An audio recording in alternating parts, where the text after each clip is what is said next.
আসসালামু আলাইকুম, সবাইকে শুভেচ্ছা জানাচ্ছি। মাসুম মাহবুব দেখছেন ওপেন দ্য ইউটিউব চ্যানেল এবং মাসুম মাহবুব ফেসবুক পেজ। পৃথিবীর যে প্রান্ত থেকে যারা দেখছেন সবার জন্য শুভকামনা, ভালোবাসা। প্রিয় দর্শক, বেশ কিছু ব্রেকিং খবর আছে আজকে আপনাদের জন্য। শুক্রবারে বেশ কিছু আনন্দের খবর দিতে চাই, যে খবরগুলো পেলে হয়তো আপনাদের মন ভালো হয়ে যাবে। আপনারা শুনতে এবং দেখতে পাচ্ছেন আশা করি। দর্শক, যারা যেখান থেকে কমেন্ট করছেন আমি দেখতে পাচ্ছি। মাসুম ভাই, আপনি কেমন আছেন? আমি ইরানকে ভালোবাসি, গাজীপুর থেকে বিল্লাল। জি, ইরানকে ভালোবাসেন না? আমাকে বাসেন না? আমাকে একটু ভালোবাসবেন। শফিকুল ইসলাম মালদ্বীপ থেকে দেখছেন। মালদ্বীপ ভাই, মালদ্বীপ আসবো ইনশাআল্লাহ। চট্টগ্রাম থেকে কে দেখছেন? জি, মোহাম্মদ আহমদ নাকি নাম? দর্শক, প্রথম যে গুরুত্বপূর্ণ আমি আগে শিরোনামটা আপনাদেরকে এক নজর জানিয়ে রাখি। সেটা হলো, মধ্যপ্রাচ্য থেকে এবার আমেরিকা পালাতে শুরু করেছে ইরানের মার খেয়ে। তারা বিভিন্ন ঘাঁটি ছেড়ে পালাতে শুরু করেছে। অন্যদিকে আমেরিকা মিশরে আক্রান্ত হয়ে এটা বুঝতে পেরেছে যে ইরান আর এই অঞ্চলে তাকে থাকতে দেবে না। ৩ নম্বর, গাজাতে গাজায় আবারও খসড়া শান্তি পরিকল্পনায় হামাস সম্মত হয়েছে এবং ইসরায়েলি বসতি স্থাপনকারীরা পশ্চিম তীরে আবারও হানা দিচ্ছে। পাশাপাশি কুয়েতে আজকেই ব্যাপক অ্যাটাক করেছে ইরানের বাহিনীগুলো। দর্শক, আমি আপনাদেরকে প্রথমে গাজা বিষয়ের সংবাদটি দিয়ে চলে যাব মূল খবরে। আপনারা জানেন যে আমেরিকা ইরানের লড়াইয়ের মধ্যে গাজায় থেমে থেমে হামলা চালাচ্ছে দখলদার বাহিনী এবং প্রতিদিনই কম বেশি সেখানে মানুষ মারা যাবার খবর পাচ্ছি। তো বলা হচ্ছে, গাজার শান্তি বোর্ড জানিয়েছে হামাস এমন একটি কর্ম পরিকল্পনায় সম্মত হয়েছে যার আওতায় পর্যায়ক্রমে হামাস নিরস্ত্রীকরণ করবে, মানে অস্ত্র নিরস্ত্রীকরণে তারা সাড়া দিয়েছে এবং একই সাথে গাজা থেকে ইসরায়েলি সেনা প্রত্যাহার করা হবে। হামাস প্রতিনিধি দলের একজন সদস্য আল জাজিরাকে জানিয়েছে যে এই চুক্তির বাস্তবায়ন নির্ভর করবে ইসরায়েলের চুক্তির অংশ বাস্তবায়নের উপর, যার মধ্যে গাজা থেকে তাদের বাহিনী প্রত্যাহারও অন্তর্ভুক্ত। হামাস আরও বলেছে যে ইসরায়েল নিরস্ত্রীকরণ চুক্তিতে অনুমোদন না দেয়া পর্যন্ত তারা কোনো পদক্ষেপ নেবে না। আগে ইসরায়েলকে এই অঞ্চল ছেড়ে যেতে হবে, গাজা। তারপর ক্রমান্বয়ে আস্তে আস্তে অস্ত্র জমা দেওয়ার কাজটি করবে হামাস। পাশাপাশি মার্কিন প্রেসিডেন্ট ডোনাল্ড ট্রাম্প চুক্তিটি ঘোষণা করার মাত্র কয়েক ঘন্টা পরেই উত্তর গাজায় ইসরায়েলি বিমান হামলায় ফিলিস্তিনিরা আহত হয়েছেন। যখন ডোনাল্ড ট্রাম্প এই চুক্তিটি ঘোষণা করছেন, ঠিক তখনই আবার দেখা যাচ্ছে উত্তর গাজা ইসরায়েলি বাহিনী আবারও হামলা চালিয়েছে। তো গাজা রোডম্যাপের দ্বিতীয় পর্বের প্রতিপালন নিশ্চিত করতে মিশর মধ্যস্থতাকারী হিসেবে যুক্তরাষ্ট্র, কাতার ও তুরস্ককে নিয়ে একটি শীর্ষ সম্মেলনের আয়োজন করবে শীঘ্রই, এমনটি জানানো হয়েছে। পাশাপাশি নাবলুস ও পার্শ্ববর্তী গ্রামগুলোতে ইসরায়েলি বাহিনী এবং বসতি স্থাপনকারীদের হামলায় অন্তত আরও ১১ জন ফিলিস্তিনি আহত হয়েছেন এবং হেব্রন ও রামাল্লার কাছেও হামলার খবর পাওয়া গেছে। যখন চুক্তি নিয়ে আলোচনা বা চুক্তি হচ্ছে, তখন ওরা থেমে থাকছে না, ওরা একের পর এক আক্রমণ করছে। দর্শক, পাশাপাশি সবচেয়ে বড় গুরুত্বপূর্ণ খবরটি আগে দিয়ে নেই, তারপর আমরা বিশ্লেষণে যাব। আহ ইরানের জনসংযোগ দপ্তর জানিয়েছে আইআরজিসির যে অপারেশন তারা যে নাসার তার পরের যেই ফেজটা শুরু হয়েছে ২৭তম পর্যায়ে, এবং তারা মার্কিন যুক্তরাষ্ট্রের যে কুয়েতে অবস্থিত ঘাঁটি সেখানে ব্যাপক অ্যাটাক করেছে এবং বলা হচ্ছে আহমদ আল জাবের বিমান ঘাঁটিতে টহলরত ড্রোনগুলো বিমান আশ্রয় কেন্দ্র, স্যাটেলাইট সংযোগ ব্যবস্থা এবং সরঞ্জাম সংরক্ষণগারগুলোকে লক্ষ্যবস্তু বানিয়েছে ইরানের মিসাইল এবং ড্রোন। এবং এই স্থাপনাটি মার্কিন বিমান ও নজরদারি কার্যক্রমের একটি প্রধান কেন্দ্র এবং মার্কিন বাহিনীর রসদ সরবরাহের জন্য এটি গুরুত্বপূর্ণ কেন্দ্র হিসাবে বলা হয়েছে। অর্থাৎ তারা বলছে যে ইরানের সেনাবাহিনী কুয়েতে মার্কিন আল জাবেদ বিমান ঘাঁটিতে হামলা করে সেখানে মার্কিন যতগুলো সমরাষ্ট্রের অবস্থান ছিল সবগুলোকে টার্গেট করে ধ্বংস করে অ্যাটাক করে ধ্বংস করেছে। ইসলামাবাদ সমঝোতা স্মারকের শর্ত লঙ্ঘনের জেরে জুলাই মাসের শুরু থেকে যুক্তরাষ্ট্র ইরানের দক্ষিণাঞ্চলীয় প্রদেশগুলোতে ব্যাপক অ্যাটাক করে। ইরান পাল্টা অপারেশন নাসর টু নামে তারা আবারও অপারেশন শুরু করে এবং বলা হচ্ছে মার্কিন যে ঘাঁটিগুলো রয়েছে মধ্যপ্রাচ্যে তাদেরকে লক্ষ্য করে অ্যাটাকগুলো করা হয়। সেনাবাহিনী কেসমে বেসামরিক বাড়িঘরের মার্কিন হামলার তীব্র নিন্দা জানিয়েছে। পাশাপাশি তারা বলছে যে কুয়েতে আমেরিকার যেই ঘাঁটিগুলো ছিল সেখানে তারা দেখছিল যে আমেরিকা নতুন করে ইরানের বিরুদ্ধে যুদ্ধের জন্য আরো কিছু সমরাস্ত্র প্রস্তুত করেছে। ইরান আক্রমণ চালিয়ে সেগুলো ধ্বংস করে দিয়েছে। এবং ইন্টারেস্টিং ব্যাপার হলো যে কুয়েতের সবচেয়ে বেশি আক্রান্ত হয়েছে ইরান দ্বারা। তাদের পানি শোধনাগার, বিদ্যুৎ কেন্দ্র, তাদের মার্কিন ঘাঁটি সবগুলোকে উড়িয়ে দিয়েছে ইরান। আল জাজিরা বলছে শুক্রবার ইরান ঘোষণা করছে যে তারা কুয়েতের আহমদ আল জাবের বিমান ঘাঁটিতে মার্কিন সামরিক স্থাপনার লক্ষ্য করে হামলা চালিয়েছে এবং এই হামলাকে আগের দিন মার্কিন হামলার প্রতিশোধ হিসেবে বর্ণনা করছেন ইরান। গত 24 ঘন্টা ইরানের বিরুদ্ধে মার্কিন ইসরায়েলি যুদ্ধের সর্বশেষ ঘটনাবলীর একটি সংক্ষিপ্ত রূপ এটুকু জানা গেছে যে আমেরিকা এবং ইসরায়েল ইরানের কাছে এই লড়াইতে আবারও পরাজিত হয়েছে। দর্শক, ইরানের সেনাবাহিনী জানিয়েছে তাদের বাহিনী ড্রোন হামলায় কুয়েতের আহমদ আল জাবের ঘাঁটি ধ্বংস করেছে। কৌশলগত মার্কিন সামরিক স্থাপনার লক্ষ্য করে হামলা চালিয়েছে এবং সেটাকে নির্মূল করে দিয়েছে। আধা সামরিক সংস্থা তাসনিম নিউজ জানিয়েছে তারা ড্রোন ব্যবহার করে হ্যাঙ্গার, স্যাটেলাইট যোগাযোগ ব্যবস্থা এবং সামরিক সরঞ্জাম অর্থাৎ যেখানে মিসাইল স্টোরেজ সেগুলোকে ধ্বংস করেছে। এবং এক প্রকার এটুকু বোঝা গেছে যে ইরান তার প্রতিটি জবাব আমেরিকার চেয়ে একটু বাড়িয়ে দিচ্ছে, মানে আমেরিকা যা করছে ইরান তার চেয়ে একটু বেশি করার চেষ্টা করছে। দর্শক, মার্কিন যুক্তরাষ্ট্রের সবচেয়ে গুরুত্বপূর্ণ যুদ্ধ বিমানের নাম হলো F-35 স্টিলথ প্রযুক্তি। আপনারা জানেন যে F-35 কেনার জন্য তুরস্ক আমেরিকার সাথে বেশ দিন দরবার করছে। তো সেই F-35 জর্দানে একটি হ্যাঙ্গারে রাখা ছিল। বলা হচ্ছে যে আমেরিকা ইরানের সাথে যুদ্ধবিরতি ঘটিয়ে নতুন করে প্রতিটি বেজে আবারও অস্ত্র আনার চেষ্টা করছিল।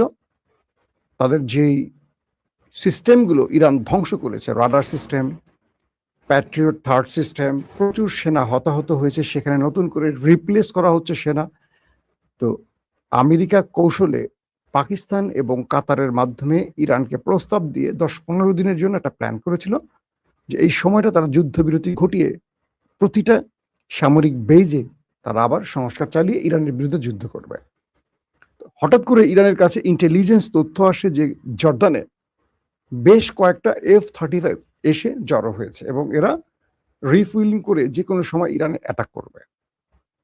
ইরান এই তথ্যটি পেয়ে অগ্রিম জর্দানে মার্কিন ঘাঁটিতে সারপ্রাইজ অ্যাটাক করে এবং বলা হচ্ছে একসঙ্গে, ইরানের পক্ষ থেকে বলা হয়েছে একসঙ্গে তারা 3টি F-35 ধ্বংস করে দিয়েছে। এটা এ পর্যন্ত যুদ্ধে ফেব্রুয়ারির 28 তারিখ থেকে আজ পর্যন্ত যুদ্ধের সবচেয়ে বড় সারপ্রাইজ দিয়েছে আমেরিকাকে ইরান। ইরান বলছে আমরা 3টা F-35 ধ্বংস করেছি। শুধু 3টা নয়, সেইখানে থাকা হ্যাঙ্গারে আরো বেশ কয়েকটাকে আমরা ক্ষতিগ্রস্ত করেছি। মানে কোনোটা 40% ধ্বংস, কোনোটা 30% ধ্বংস, কোনোটা 70% ধ্বংস, অর্থাৎ সেগুলোকে ব্যাপক ক্ষতির মুখে ফেলছে বা সেগুলো ধ্বংস করছে। এবং সেখানে থাকা যে সামরিক বাহিনীর সদস্যরা ছিল এবং এই যুদ্ধ বিমানগুলোকে মেনটেনেন্স করছিলেন যেসব কর্মকর্তারা, তারা প্রাণ হারিয়েছে। এরপর আমেরিকা পাল্টা আবার অ্যাটাক চালায় ইরানের উপর। চালানোর পরপর ইরান আবার পাল্টা কুয়েতে আজকে ম্যাসিভ আকারে অ্যাটাক করে। এখন পর্যন্ত যে খবর পেয়েছি, কুয়েতেও প্রচুর ক্ষয়ক্ষতির মুখে পড়েছে আমেরিকা এবং তাদের সেনারা। ইতিমধ্যে মিশরে মার্কিন তেলের গ্যাসের ট্যাঙ্কারে অ্যাটাক হয়েছে এবং আপনারা জানেন যে মধ্যপ্রাচ্যের কোনো দেশকে বাদ রাখেনি ইরান অ্যাটাক থেকে, সবগুলো কেন্দ্রে অ্যাটাক করেছে। ইরান তার স্যাটেলাইট ইমেজে এমন একটি ছবি প্রদর্শন করেছে যেটা দেখলে আপনাদের মাথা নষ্ট হয়ে যাবে। ইরান বলছে যে আরব আমিরাত থেকে আরব আমিরাতের সবচেয়ে বড় যে মার্কিন ঘাঁটি, সেখান থেকে সকল মার্কিন বিমান, তাদের স্যাটেলাইট তথ্য কেন্দ্র, তাদের আকাশ প্রতিরক্ষা সিস্টেম, তাদের যুদ্ধের হেডকোয়ার্টার সব সরিয়ে নেওয়া হয়েছে আরব আমিরাতের ওই মার্কিন ঘাঁটি থেকে। কয়েকটা ঘাঁটির অন্যতম যে ঘাঁটি, সেখানে আমেরিকা তার পুরো সদস্যদের আধুনিক প্রযুক্তি যা যা আছে সব সরিয়ে ফেলেছে। এবার ইরান দেখাচ্ছিল যে 5 দিন আগের দৃশ্য এটি, 5 দিন পরের দৃশ্য এটি। অর্থাৎ 5 দিন আগে এখানে 5টির মতো যুদ্ধ বিমান দেখা গেছে, 5 দিন পরে আর কিচ্ছু নেই, ফাঁকা করে ফেলছে আমেরিকা। এটা হলো আরব আমিরাত। মধ্যপ্রাচ্যের সবচেয়ে বড় যে ঘাঁটি আল উদেদ, যেটা কাতারে অবস্থিত, সেই কাতারের আল উদেইদও ইরান ব্যাপক অ্যাটাক চালাবার পর একই তথ্যে ইরান বলছে যে আল উদেদ থেকেও মার্কিন সকল সিস্টেম সেনাবাহিনীরা পালিয়ে গেছে, সেখানে তারা নেই। অর্থাৎ ইরান যে লক্ষ্যে এগুচ্ছে সেই লক্ষ্যটা এখন বাস্তবায়ন হচ্ছে। কাতারের আল উদেদ থেকে তাদের যুদ্ধ বিমানগুলো সরিয়ে ফেলা হয়েছে। তাদের যেই সংখ্যা প্রায় 13,500-র মতো সেনাবাহিনী ছিল, তারাও সেখান থেকে পালিয়ে গেছে। একে একে আমেরিকা মধ্যপ্রাচ্য খালি করে পালাতে শুরু করেছে। জর্দানের বেস থেকেও পালিয়েছে তারা। এখন জর্দান, বাহরাইনের 5ম নৌ ঘাঁটি থেকেও অনেক সদস্য পালিয়ে গেছে, অনেক জিনিস সরিয়ে ফেলা হয়েছে। তার মানে মধ্যপ্রাচ্য থেকে আস্তে আস্তে ইরান পালাতে শুরু করেছে। মূলত ইরান এখন আসলে যে গেমটি করছে, এটা ট্রাম্প হতাশ হয়ে গেছেন। কালকে নেভাল অফিসে সাংবাদিকরা ট্রাম্পকে প্রশ্ন করেন, মধ্যপ্রাচ্যে আপনার বিজয়ের সম্ভাবনা কতটুকু? ট্রাম্পের চোখে মুখে আতঙ্কের ছাপ। ট্রাম্প বুঝতে পারেননি যে ইরান আমেরিকাকে এতটা সারপ্রাইজ দেবে। প্রথম যে যুদ্ধটা শুরু করেছিল ইসরায়েলের প্ররোচনায় আমেরিকা, 40 দিনের যুদ্ধ শেষে আমেরিকা বুঝতে পেরেছিল যে তারা এখানে পরাজিত হয়েছে। কিন্তু আবারও আমেরিকার ইসরায়েলপন্থী সেনা সদস্যরা এবং ইসরায়েলের চাপে পড়ে তিনি আবারও যুদ্ধে নেমেছিলেন, সিজফায়ার ভঙ্গ করে, অর্থাৎ ইসলামাবাদ চুক্তি ভঙ্গ করে। তখন তিনি ভিন্ন প্ল্যানে এগোবেন ভেবেছিলেন, কিন্তু ইরান আমেরিকার প্রত্যেকটি চাল অগ্রিম বুঝে তাকে ওভারট্রাম্প করছে। ধরেন, আমেরিকা বারবার বলছে ইরান আমাদের কাছে আসছে, একটা আলোচনা করতে চায়, সিজফায়ার চায়, কিন্তু আমরা কি দেখলাম? এটা পুরো মিথ্যা। কিভাবে মিথ্যা প্রমাণ হলো? আমেরিকার যুদ্ধ বন্ধ করলো কখন? যখন আমেরিকার গণমাধ্যমগুলো বলছে যে আমেরিকার অস্ত্রে টান পড়ে গেছে, প্রচুর সেনা আহত হতাহত হয়েছে, সেখানে সেনাদের রিপ্লেস করা হচ্ছে, বাইরের থেকে ইউরোপ থেকে আনা হচ্ছে, প্রচুর অস্ত্র ইউরোপের ঘাঁটি থেকে আবার মধ্যপ্রাচ্যে আনা হচ্ছে। কারণ কি? তাহলে মধ্যপ্রাচ্যের অস্ত্রগুলো কোথায়? তার মানে ধ্বংস হয়ে গেছে, এটা কনফার্ম। তো আমেরিকা বলছে ইরান যদি আলোচনার টেবিল থেকে উঠে যায় তাদের বড় মাসুল দিতে হবে। আর কি করলো ইরান? কি করলো? ইরান নিজেই সারপ্রাইজ অ্যাটাক করলো, অর্থাৎ কোনো আক্রমণ ছাড়া ইরান নিজেই জর্ডানে আক্রমণ করে F-35 গুলো উড়িয়ে দিল। কুয়েতকে এত ম্যাসিভ আকারে অ্যাটাক করলো যে কুয়েত এক প্রকার এখন কি বলবো যে ধোলাই খেলার মতো হয়ে গেছে। কুয়েত থেকেও আমেরিকার সেনারা পালাতে শুরু করছে। কুয়েত সরকার বুঝতে পারছে যে ইরানের সাথে পাঙ্গা নিয়ে তারা কি ভুল করছে। অন্যদিকে সৌদি আরব ইরাকে অ্যাটাক চালিয়ে ইরানের বেশ কয়েকজনকে হত্যা করে চারদিক থেকে এখন আক্রমণের শিকার হচ্ছে সৌদি আরব। এখন সৌদি আরবও বুঝতে পারছে এক ইরান গালফ কান্ট্রিকে পিটিয়ে সোজা করে ফেলছে। পাশাপাশি গালফে থাকা আমেরিকানরা এখন চোখে সর্ষের ফুল দেখছে, কারণ আমেরিকা এখন কোনোভাবেই ইরানকে সাহায্য করতে পারছে না, থামাতে পারছে না। ইরান আর আমেরিকার কথা শুনছে না, এখন তারা তাদের টার্গেট পাচ্ছে, অ্যাটাক করছে। সিআই সদস্যরা, মার্কিন গোয়েন্দা সংস্থার সদস্যরা বিভিন্ন জায়গায় আত্মগোপনে আছে, সেখানে ড্রোন গিয়ে হিট করে তাদেরকে উড়িয়ে দিয়ে আসতেছে। আমেরিকা বলছে, পেন্টাগন বলছে যে আমাদের যুদ্ধ বিমানগুলোর মানে যে কোডে বা যে সিস্টেমে আমরা গোপন গোপন জায়গায় রাখছি, ইরান এই তথ্য পাইলো কোথায়? এই তথ্য ইরানের কাছে আসলো কোথায়?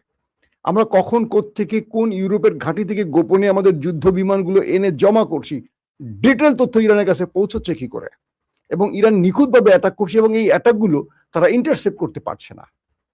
অর্থাৎ আমেরিকা তার প্রতিরক্ষা ব্যবস্থার এত দুর্গতি, ইরানের মিসাইল এবং ড্রোনগুলোকে তারা ইন্টারসেপ্ট করতে পারছে না। ইরান তার ঘরে বসে একটা ড্রোনকে বা একটা মিসাইলকে নেভিগেশন অন করে, জিপিএস অন করে যেই টার্গেট বলে দিচ্ছে সেই টার্গেটে হিট করে ধ্বংস করে চলে আসছে। পৃথিবীর সবচেয়ে বড় প্রযুক্তির, উন্নত প্রযুক্তির মালিক আমেরিকা এখন ইরানের কাছে পরাজয় ছাড়া কিছু দেখতে পাচ্ছে না। উল্টো মধ্যপ্রাচ্যের ঘাঁটি ছেড়ে এখন তারা পালাতে শুরু করেছে। তার মানে কি বুঝতে পারছেন? আরবরা বুঝতে পেরেছে যে ইরানের সাথে আমেরিকা পারছে না। আরবরা বুঝে গেছে। এখন আমেরিকা নিজেই পালানো শুরু করছে আরবদেরকে ছেড়ে, যে আরবদেরকে রক্ষার নামে আমেরিকা এসে পেট্রো ডলারগুলো পকেটে নিয়ে বাড়ি চলে যেত।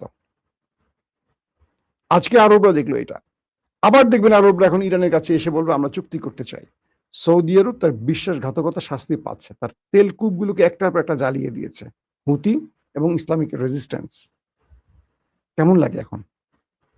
তুমি ইরানের সাথে মানে আলোচনা করছো, চুক্তি করতে চাও, আবার আমেরিকার সাথে সম্মিলিত হয়ে অ্যাটাক করছো। তুমি হুতিদের উপর বা ইয়েমেনে অ্যাটাক করছো। তুমি পারলে ইরানের সাথে পাঙ্গা নাও। তোমার আব্বা আমেরিকাই তো পাঙ্গা নিয়ে এখন পালানোর চেষ্টা করছে। ইরান বলছে যারা বিশ্বাসঘাতক তাদের শাস্তি হবে।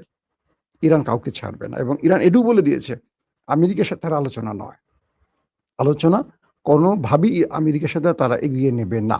কারণ আমেরিকা বারবারই বিশ্বাসঘাতকতা করছে। এই অবস্থায় এখন আমেরিকা নতুন করে আলোচনা শুরু করতে পারছে না। আলোচনা টেবিলে আছে কিন্তু শুরু করতে পারছে না। আলোচনা ইরান তাদেরকে আর বিশ্বাস করছে না। কারণ আমেরিকা যা বলে তা করে না, আর যা করে তা বলে না। প্রত্যেকে ভালো থাকবেন। আল্লাহ হাফেজ।